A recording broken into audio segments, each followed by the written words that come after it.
Welcome, welcome, welcome to Leveraging Your Reality, where mindset meets movement. I am Siobhan Terrell Camper, your realignment coach and partner in growth.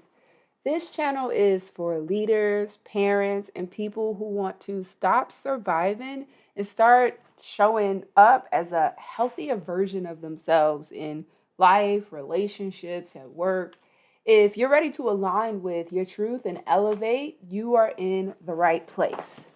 We want to welcome fall in. Yesterday was the first official day of fall, autumn, whichever one you refer to it as. And oftentimes, we forget as humans that we are creatures, and creatures are closely tied to nature and how nature moves. Every creature acts different depending on the season. And oftentimes, we disconnect from the fact that we are creatures. And when you think about the seasons, summer and spring are very high energy output seasons. So it's go, go, go, go, go, do, do, do, do, do. And fall and spring are supposed to, fall and winter are supposed to be more regenerative seasons where they move at a slower pace. You spend more time inside. It's more reflective than the outgoing seasons. This conflicts with how we exist in society today because it's so fast paced and it's about how much can I do in how little time.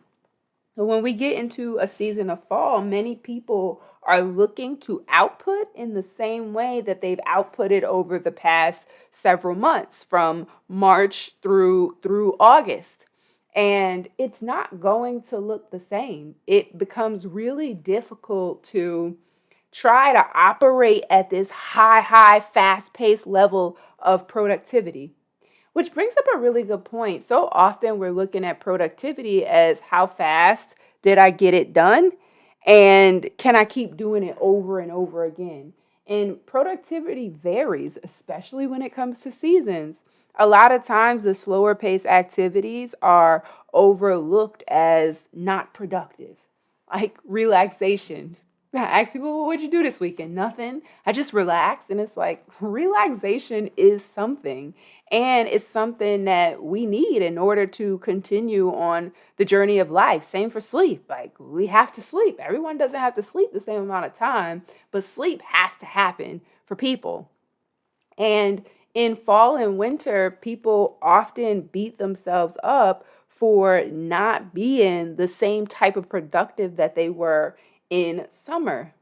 And it's not going to be like that. In summer, there are more activities. You're out and about, you're moving, you're going, you're at this, you're at that. And that's the purpose of summer season, to be out and about.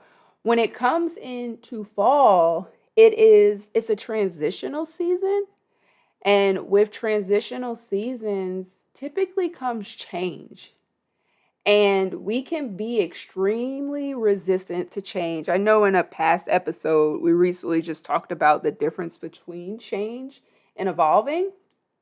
And just think about it from a nature standpoint. We know that in fall, the trees drop their leaves. Imagine the trees trying to hold on and pick up all the leaves they dropped because they're like, no, no, no, I want these leaves. These leaves mean so much to me. I need to keep them. You don't understand. I'm just so connected to the leaves. No, the tree understands that there are things that must be let go of so that we can make room for new things. And it applies the same for us as humans. As we are transitioning through different seasons, there are some things that we're going to have to let go of that we may have had it for years. But in these transitional seasons, it's time to let go of things.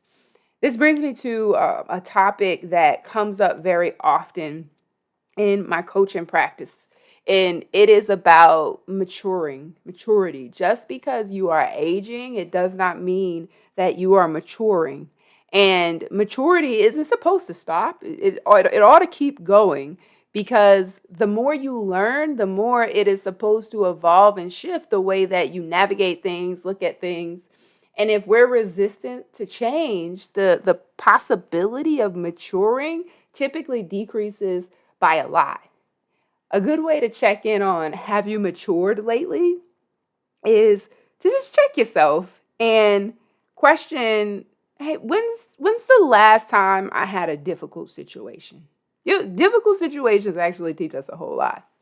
And look at that difficult situation and see the way you treated it this go round, whether it was last week, last month, and see if you handled that situation the same or very similar to how you handled those types of situations last year or 2 years ago or even 5 years ago. And if you find yourself handling the same types of situations in a similar way, it means that in that area there has been a stall in maturity. Again, your age may be older, but just because your age is older, it does not equate to your maturity level growing. Some of us in certain areas of life, and we're probably all guilty of this, we're still handling things at the maturity level that we were when we were teenagers. Makes you stop and think, right? Some of these situations, it's not even getting the grown wisdom of who we are now. It's really getting a teenage version of us. And in certain areas, you could be mature, like super high level mature in certain areas. In other areas, be lacking in maturity. So a lot of times we look at it holistically, like, oh, I'm mature. Yeah, in some areas, but it doesn't make you mature in all areas or every single areas. This is why it's important to look at yourself. A lot of times when we're looking at other people, we're like, oh, I'm more mature than them in that situation.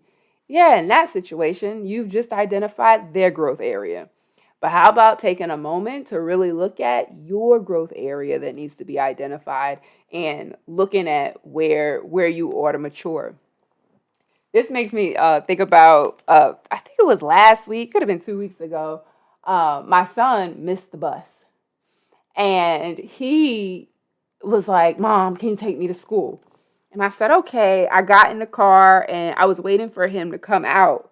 And it hit me that last year, when he kept missing the bus, the amount of anger that built up in me for him intruding on my day and getting in the way of I had things planned and now I have to go take you to school. That is how I was handling my son's lateness when he missed the bus. And I would make it this whole big thing of, oh my goodness, I needed to do this, this, and this, but now I need to take you to school. You need to be more responsible. When I sat in the car, one thing I had to come to reality with is, one, it is rare for him to miss the bus. It may happen once every couple of months. But last year, how I was responding and reacting to his missing the bus made it seem like this dude missed the bus every single week. And he really did not. When he got in the car, I looked over at him and said, I apologize, son. Because in similar situations, I have reacted with an inappropriate amount of anger given the situation. I apologize for just making it such a big deal that you missed the bus every now and again and gave you difficulties with taking you into school. And this could be one of the hard parts of being in relationships is owning when we've made a mistake. We may not realize it in that moment. Shoot, it took me a whole year to realize it. May not even be in that year. But when we take that step back and go to the person and say, I now see and understand differently, and I apologize that you got to experience me in that way. And we ended up having a whole conversation around just noticing these places where the level of anger or energy that we put out is just not matching the given situation. And typically when you notice your anger level that you put out or frustration level that you put out in a situation is inappropriate, usually there's something in there that's unhealed. For me, it was this piece of my husband had went to go live in Virginia for work. And I was home with the kids by myself. And it was the beginning, and I was going crazy in my mind. I had to be there. I had to need to do this, and I had to manage that. And I was constantly running, going, and trying to adjust to being in the situation of, okay, now it's just me and the kids running everything around. In that same year, my nephew moved in with us, so I went from having 2 kids to having 3 kids. And let me tell you, a 1 kid difference makes a difference, especially when they're in all different grades and have 3 different schedules. It was chaotic and hectic, and I didn't want any surprises, and that included my son missing the bus. And even though I have all these reasons why I showed up that way, it still goes to show, hey, I need to look at my maturity levels when it comes to dealing with change. It's a really good question. Like, how do you typically navigate change? And look at it. Are you avoidant? Are you running full speed ahead really fast? Are you intentional? Are you thoughtful? Like, how do you navigate it? And you know what tends to happen too is very often work gets the most mature versions of us. And then we come home and our families get the very immature, unhealthy versions of us because we're just giving them our leftovers after coming from a full day of work. And our families deserve so much better.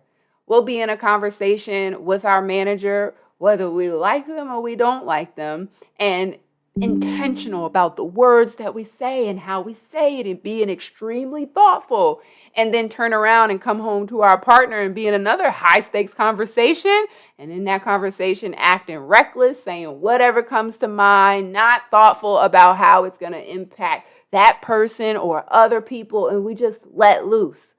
We spend so much time like professionally buttoned up, and we want to come home and let it all loose, but we don't look at what is the impact that's going to have on my partner, my children, my family. Sometimes, and I am so guilty of this, like hands down, guilty as charged, of giving my family these leftover versions of me and being snippy with them in a way that I would not ever be professionally. There are times where I have to tell myself, like, hold on, wait, take a pause. How would you handle this as a coach, Siobhan? How would you handle this as a facilitator? Because when I'm coaching and I'm facilitating, I am extremely intentional. And I need to make sure that I'm also taking that same level of intentionality when it comes to other roles in my life outside of the professional world, with my kids, with my husband, with my friends, with my other family members. And it's just so real. And sometimes like we can get into these places where we are not asking for what we need to make the environment more supportive. Like, for example, when you need to have a high stakes conversation with your manager, you're usually looking on their calendar for availability, checking when is it a good time to have this conversation. But then when we come into the home space, anytime's a good time to have a conversation. And that's not true. When someone's just coming in from work or just coming in from school, I'm pretty sure they don't want to have all these high stakes conversations. They're just transitioning out of one mindset, trying to transition into another one, get themselves relaxed. We need to give people time to come into the home and get settled and relaxed before we start throwing a whole bunch of, did you do this? And did this happen? And I was thinking about this all day. Now I want to talk to you about it. To see like when is an appropriate time. This even goes for kids. Ask people, hey, I want to have this conversation and I want to check in. When is a good time to have it with you? One of the things I've had to do, because the lines are blurred with me working from home, I had to give my kids viewing access to my calendar because they were busting in my room and coming into my office space, and it was just everybody was just blurring all the lines. There were no boundaries, and I would say I'm on a call and they would still be trying to lip the words to me, hoping that I guess what they say. And I showed them my calendar, gave them access to my calendar so they can see, like, hey, is mom available right now?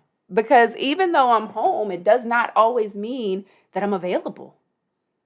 And without any ways of communicating, like, kids don't, even if they're older, they know you're working, but that doesn't mean that, oh, you're unavailable. And they need help distinguishing that difference. And this is like that piece of change too. Just a few years ago, my kids were too young to give them access to my calendar. They wouldn't know what that meant. But now they're older and I'm able to do things a bit differently than how I did it before. And that's real. Like, if we flip over to like the parenting side, when it comes to parenting, how you parented your 9-year-old will be different from how you're parenting your 14-year-old. But oftentimes, our maturity levels in parenting are stalling out and they're not matching where our child is at. We have to be willing to up level our parenting maturity levels, our parenting skill set, in order to be with our kids as they're evolving and growing. We expect everybody else in our life to be evolving and growing all over the place, but there are some ways, and parenting is really one of those ways where we can get stuck and stay in the same level of parenting that we were in the beginning. And that's not healthy for any relationship. It's similar when it comes to romantic relationships. Are you showing up in the same way or a similar way that you showed up 3 years ago, 2 years ago, 5 years ago? There may be some ways in which one needs to mature, whether it's in communication, whether it's in patience, whether it's in listening, whether it's in romance.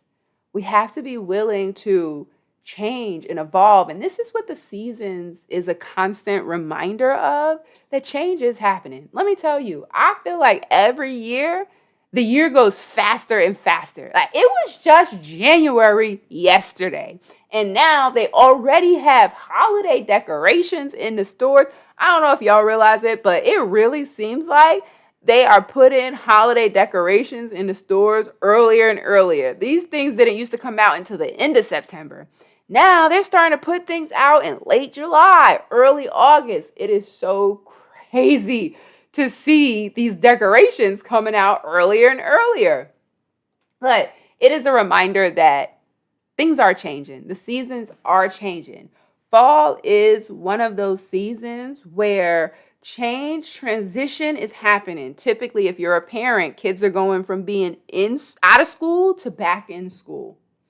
Another transition, and that's typically happening, we see it depending on where you live, is the weather. The weather is usually making adjustments to remind us that it's time to change pace. So summer has this very outgoing, fast pace. When it comes into fall, the speed is slowing down. It's not as slow as winter, but it is a slower speed. And usually there are a lot of adjustments being made because it's a dramatic vibe change from summer vibes going into winter vibes. And you want to be aware of, hey, how do I need to make adjustments? Some things that change too is how people move their body often changes in the fall. So typically in the summer, there's so much built-in natural movement because you're more out and about and going, so you're naturally getting more steps in. When it comes to fall and winter, the amount of steps can naturally drop just because you're not going out and about, going. And that brings up such a really good point. This piece of your summer routine can and will be different from your fall and or your winter routine. In the summer, it may, hey, I get up every morning and I go out for a walk. And that may have to change as the weather changes, as the time changes, and you might have to walk in outside may not be a regular routine that you do in the cooler months and in the months where it's darker. I have an indoor walking pad. In the summer, in the spring, I do not use my indoor walking pad. But once winter hits, I am on my indoor walking pad much more often because I'm not outside walking. because it's too cold for me. I don't like cold weather. So I'm naturally just inside more, yet I want to still get my steps in, yet I want to still get active. Sometimes we think, oh my goodness, we're beating ourselves up because we're not doing something in the same way. But really take a step back and look at, hey, has this changed? Because it's a season change. I do not have the same expectations of myself when it comes to walking in the fall and the winter that I do in the summer and the spring, just because the weather is different. Some people keep up with the same exact routines, but I would really suggest you just taking a look at yourself to see what naturally shifts in the summer and spring. Another thing that happens typically in the fall, in the winter, people eat more. And it is more common for you to pick up a bit more weight because you're eating more heartier food. You're staying inside more often. So that's something to be aware of too. Managing your expectations when it comes to your body movement and your eating habits as the season changes. Productivity levels, like how you kick out in the summer, it may be different from how you kick out in the fall and the winter, and that's okay. It's more about just being intentional and setting realistic expectations for yourself. Like if you know, hey, I don't do as much work in the summer that I do in the fall and the spring, it's fine. It's not like you're dropping down to 0% capacity, but it may be more, oh, I'm working longer hour. I'm working the same amount of hours, but what tends to happen is in summer, people want to get out and move. So as they work, they tend to take more breaks. In the fall and the winter, people can usually sit at their workstations for longer periods of time because you don't feel like you're missing anything outside. So usually in fall and winter, your productivity happens at a faster rate, meaning you could sit down for 4 or 5 hours straight and knock out a day's worth of work. While in the summer, it may take you 8, 9 hours to do it because you're taking breaks along the way because you want to get outside to the nicer weather and take more breaks. So that's something to be aware of, is that productivity may not actually drop. It just may look different than it has looked in the last season. All right, so things to keep in mind when it comes to seasons. One, we are creatures. Being creatures, the seasons do impact us. So be mindful of how the season impacts you. How it impacts you, how it impacts someone else may vary, but there will be some sort of impact when it comes to changing seasons. Remember, fall is about transition. So it is going to be normal for you to be undergoing several transitions over the next few months. And you don't want to be that tree that's trying to hold on to all the old leaves that are falling off just because you're afraid or don't want the change. Change comes, evolution comes, and with these changes and evolutions can also come higher levels of maturity. It's another point we hit on today. Looking at and assessing your maturity levels. Just because you're mature in one area, it does not mean you are mature in every single area. Look at the different areas of your life and see where your growth opportunities are when it comes to the different maturity levels. As I always say, remember, growth isn't always easy, but when you're doing it together, it becomes a lot more possible. If you found this valuable, hit subscribe, share with someone who's on their journey. We don't grow alone, we grow together. Until next time, keep showing up and keep leveraging your reality.